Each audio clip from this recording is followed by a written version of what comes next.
नमस्कार। मैं वसंत रावल ज्योतिष विद्या ज्ञान चैनल के अंदर आज मैं आपको बताने आया हूं धनु लग्न वाले व्यक्तियों का उम्र के कौन से वर्ष में भाग्योदय होता है। उम्र के कौन कौन से वर्ष उनके लिए सुखकारी, लाभकारी और भाग्य की वृद्धिदायक होते हैं। हर व्यक्ति चाहता है कि उसका एक अच्छा सा जीवन साथी हो।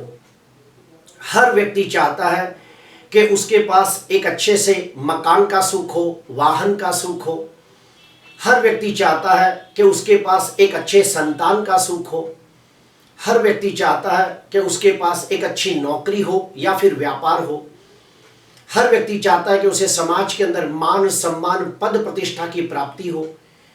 तो ज्योतिष के नियम अनुसार वो कैसे देखा जाता है कि उसके जीवन में कौन कौन से सालों में उसके जीवन के अंदर कोई शुभ घटना घटेगी, कोई अच्छी घटना घटेगी, ये कैसे जाना जाता है। ये सारे नियम आज मैं आपको बताने आया हूं।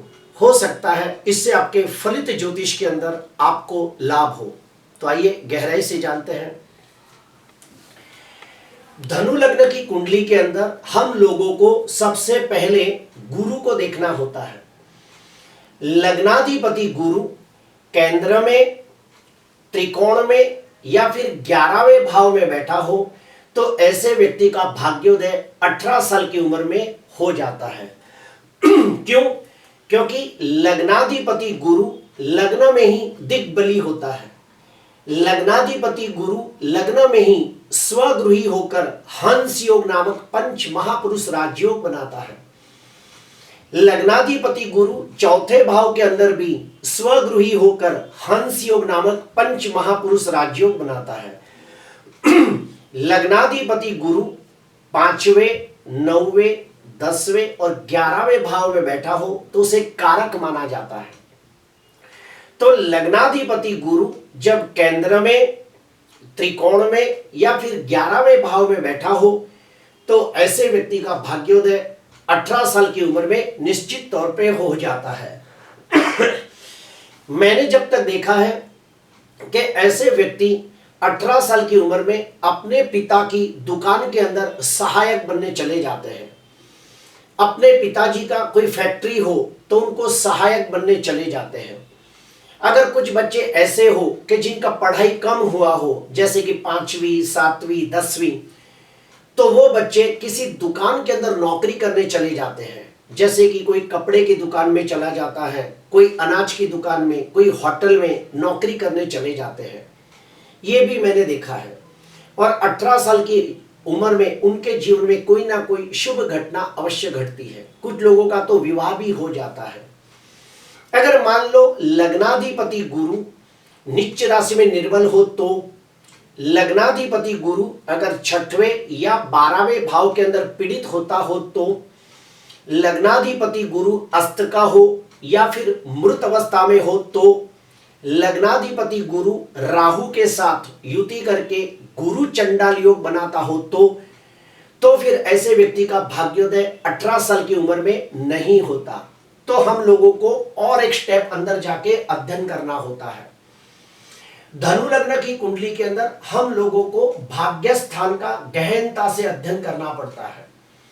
और भाग्य स्थान के अंदर कौन सी राशि है? सिंह राशि है। और सिंह राशि का स्वामी कौन है? सूर्य है। तो हमें सूर्य की स्थिति को देखना होता है। तो सुनिए, धनु लग्न की कुंडली के अंदर भाग्याधिपति सूर्य केंद्र में, त्रिकोण में अगर शुभ स्थिति में बलवान होकर बैठा हो तो ऐसे व्यक्ति का भाग्योदय 25 साल की उम्र में हो जाता है। क्यों? क्योंकि नियम है कि भाग्याधिपति सूर्य अगर पहले या 9वें भाव में बैठा हो तो यहां पे सूर्य को कारक माना गया है। भाग्याधिपति सूर्य 10वें भाव में बैठा हो तो यहां पे दिग्बली माना गया है। भाग्याधिपति सूर्य 5वें भाव में हो तो यहां पे उच्च का हो जाता है। और यहां पे भावात भावम का नियम भी लागू पड़ता है।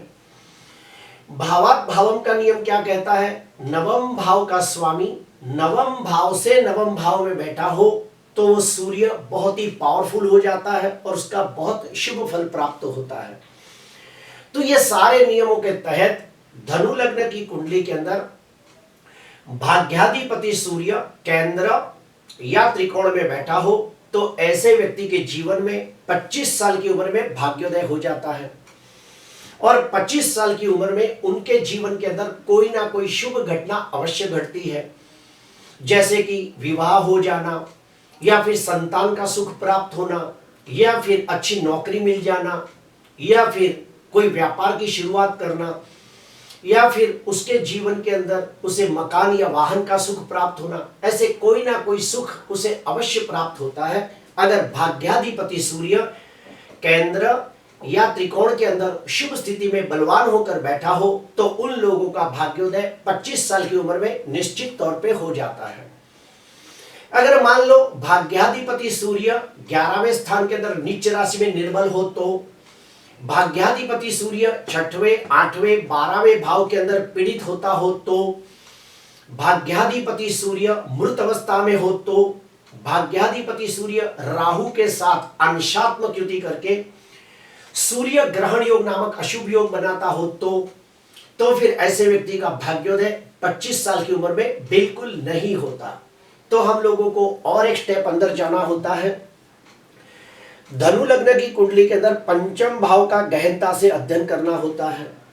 पंचम भाव के अंदर कौन सी राशि है? मेष राशि है। मेष राशि का स्वामी कौन है? मंगल है। तो हमें मंगल की स्थिति को टटोलना पड़ता है।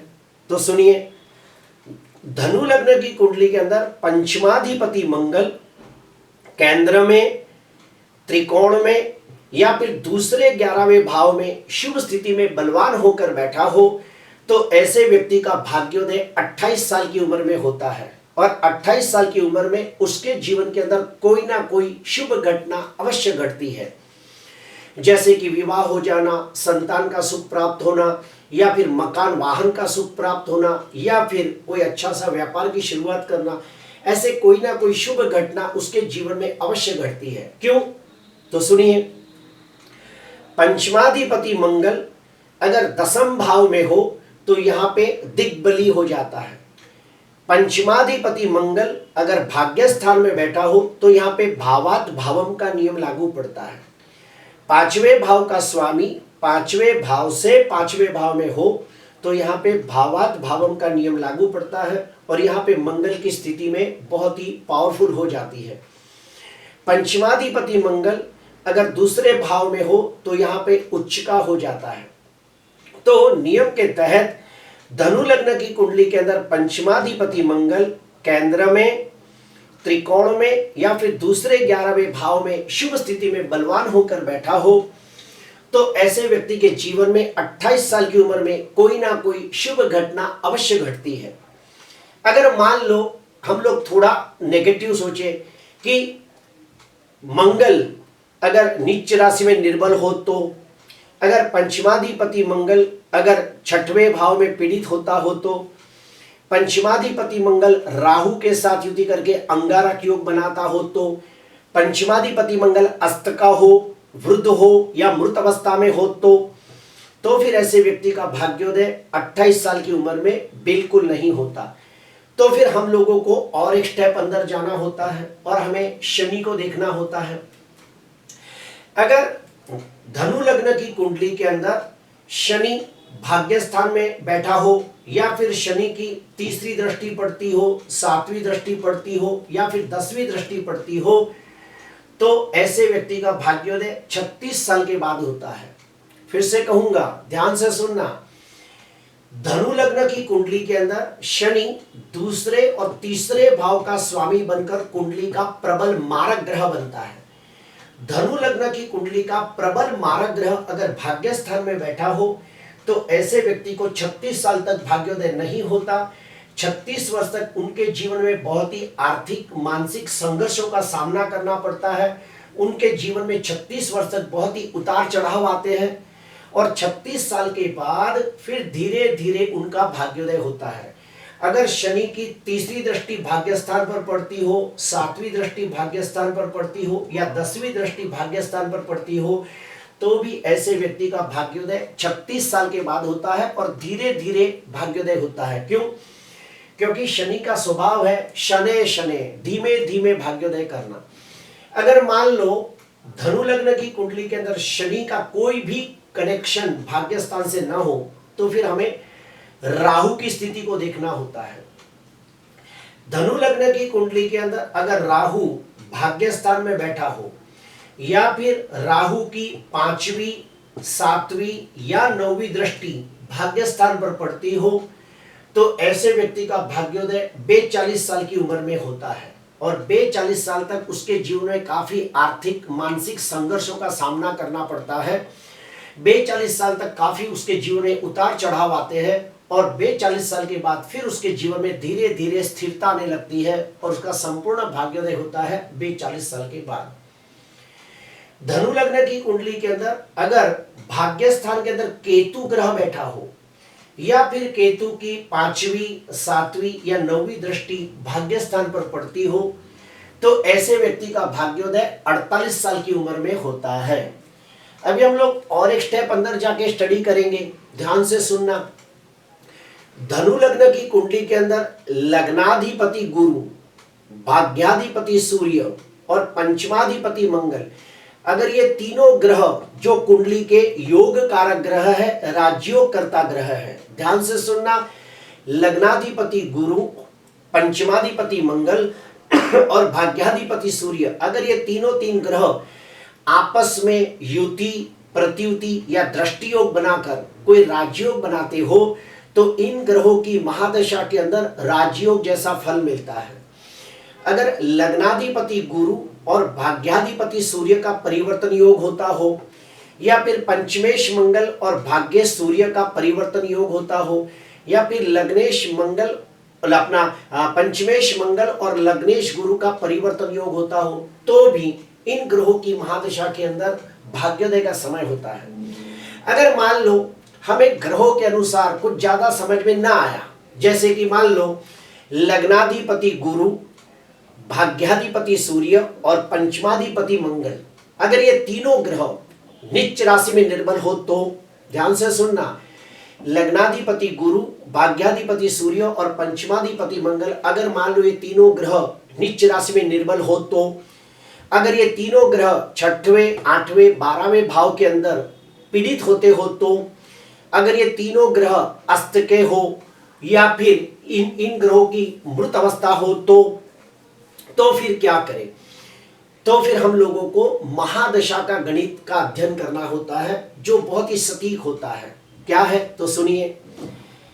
भाग्याधिपति गुरु की महादशा के अंदर सूर्य की अंतर्दशा चल रही हो, और सूर्य की अंतर्दशा में मंगल की प्रत्युंतर दशा चल रही हो, तो वो जो समय होता है वो भी भाग्योदय के समान होता है, और उस समय के अंदर भी व्यक्ति के जीवन में कोई ना कोई शुभ घटना अवश्य घटती है।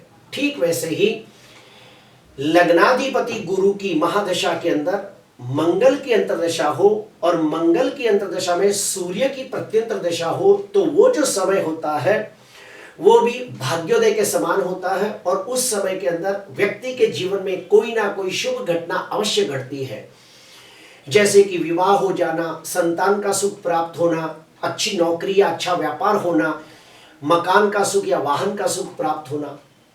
वैसे ही दूसरा है भाग्याधिपति सूर्य की महादशा में लग्नेश गुरु की अंतर्दशा हो, और उसके अंदर मंगल की प्रत्यंतर दशा हो, तो वो जो समय होता है वो भी भाग्योदय के समान होता है।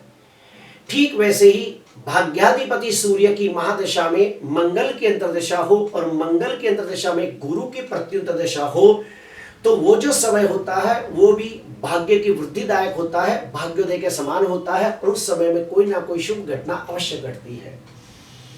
वैसे ही आखिरी नंबर पे आता है पंचमाधिपति मंगल की महादशा में गुरु की अंतर्दशा, और गुरु की अंतर्दशा में सूर्य की प्रत्यंतर दशा हो, तो वो जो समय आता है वो भी भाग्योदय के समान होता है। और वैसे ही पंचमेश मंगल की महादशा में सूर्य की अंतर्दशा और सूर्य की अंतर्दशा में गुरु की प्रत्यंतर दशा हो, तो वो समय भी भाग्योदय के समान होता है। मेरा कहने का भावार्थ ये है कि लग्नाधिपति गुरु, भाग्याधिपति सूर्य और पंचमाधिपति मंगल, ये तीन कुंडली के योग कारक ग्रह है, राजयोग कारक ग्रह है। अगर इन ग्रहों की महादशा, अंतर्दशा, प्रत्युंतर दशा एक साथ जब आ जाती है तो वो जो समय होता है वो भी भाग्योदय के समान होता है और उस समय के अंदर व्यक्ति के जीवन में निश्चित तौर पे कोई ना कोई शुभ घटना घटती है, उसका मन चाहा परिणाम उसे मिलता है या फिर उसकी कोई मनोकामना सिद्ध हो जाती है या उसके जीवन के अंदर कुछ सुख प्राप्त होता है, जैसे कि पत्नी का सुख प्राप्त होना, संतान का सुख प्राप्त होना या फिर वाहन या मकान का सुख प्राप्त होना या फिर समाज के अंदर मान सम्मान पद प्रतिष्ठा प्राप्त होनी। अगर मान लो ये तीनों तीन ग्रह अगर शुभ स्थिति में हो तो ध्यान से सुनना, अगर लग्नाधिपति गुरु, भाग्याधिपति सूर्य और पंचमाधिपति मंगल, अगर ये तीनों तीन ग्रह स्वगृही हो, मित्र क्षेत्रीय हो, उच्च के हो, केंद्र त्रिकोण में बैठे हो तो फिर ऐसे व्यक्ति के जीवन में 18 साल की उम्र में भी शुभ घटना घटती है, 25 साल की उम्र में भी शुभ घटना घटती है और 28 साल की उम्र में भी शुभ घटना घटती है। अगर मान लो लग्नाधिपति गुरु, भाग्याधिपति सूर्य और पंचमाधिपति मंगल, अगर ये तीनों ग्रह आपस में युति, प्रतियुति, दृष्टि योग बनाते हो तो भी राजयोग जैसा फल मिलता है। जैसे कि लग्नाधिपति गुरु और भाग्याधिपति सूर्य, अगर ये दोनों ग्रहों की युति केंद्र त्रिकोण में होती हो तो राज लक्षण योग नाम का जबरदस्त राजयोग बनता है। वैसे ही लग्नाधिपति गुरु और पंचमाधिपति मंगल, ये दो ग्रहों की युति केंद्र त्रिकोण में होती हो तो औदार्य योग नाम का राजयोग बनता है। और अगर ये राजयोग बनते हो तो उन ग्रहों की महादशा, अंतर्दशा, प्रत्युंतर दशा के अंदर कोई ना कोई शुभ घटना अवश्य घटती है, ये मैंने देखा है।